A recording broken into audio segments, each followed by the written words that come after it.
think we have lost the most lives? In the war in Iraq and Afghanistan, or here in the United States with our veterans who come home? Iraq and Afghanistan. Iraq and Afghanistan. According to research from CBS News and a 20-year combat vet in the United States Army who has verified the statistics, in Iraq and Afghanistan, we have lost 5,866 lives to date from 2016 until now. But here at home, in the year 2005 alone, we've lost 6,256 lives from wounded combat veterans taking their own lives due to a result of what they have seen and experienced in battle. Which means that we lose one veteran every 65 minutes, which gives us a total of a statistic from Veterans of Foreign Affairs. That means we lose 22 veterans of combat every day in the United States. This is a lot of lives. Men and women who've served us to keep us safe, to provide us with the freedoms that we have here in the United States. That's where I want to share with you about the Lone Star Wounded Warriors Outdoors charity. They are based out of White House. Today, David Norris and I will be sharing information about Lone Star Wounded Warriors Outdoors. I will give the information about the past and the building of the Lone Star Warriors Outdoors, and David will be presenting some of the information from the present day.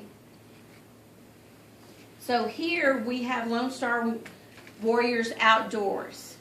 It came about when U.S. Staff Sergeant in the Army, Chris Gill, was injured in battle in Afghanistan in the year 2005.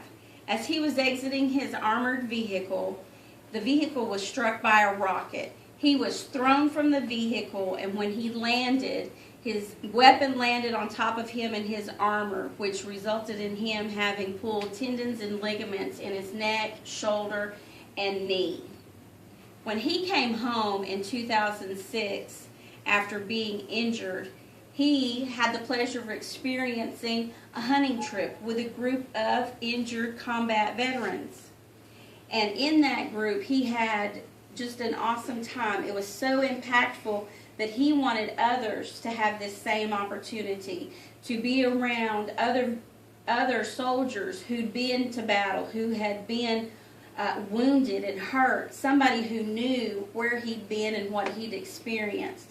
Because on that trip, he was able to talk to people who knew where he was coming from. He could visit with his friends and kids and his wife at home, but they could not understand what he had been through. And so over the next 5 years, he became interested in charities that worked with veterans anytime he came home. And then when he retired in 2011, then U.S. Army Staff Sergeant Chris Gill, he began working with a Golf Pro Amateur charity.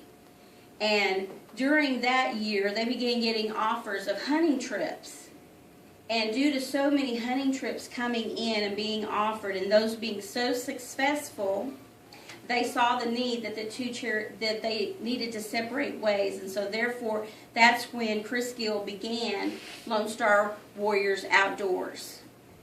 And his goal in creating this is to be able to provide combat injured veterans, with the opportunity to have relationships with men and women who have experienced the same things, been injured, been to battle, people that they can talk to, where they can cry and get angry and just be able to share and someone understand what they've been through and to help them work through issues. But also because of Chris Gill's hearing of suicide of friends, of Army buddies, that it is now a goal of this organization to help prevent suicides. And so through this, they provide hunting trips, whether it's deer, exotic, duck hunting, hog hunting, or going on fishing trips. They use these for them to have time to get together. On the hunting trips, this is an opportunity for a former soldier to hold a gun, not to go to war, but as a sport, so that they can see it's okay to hold a gun and to go hunting and not have to kill people. And so through all of this, the whole goal is to help those men and women who've gone to battle for us, who fought for our freedoms. And it is an awesome charity. And so here, coming up, you will hear David Norris speak about present day Lone Star Warriors Outdoors.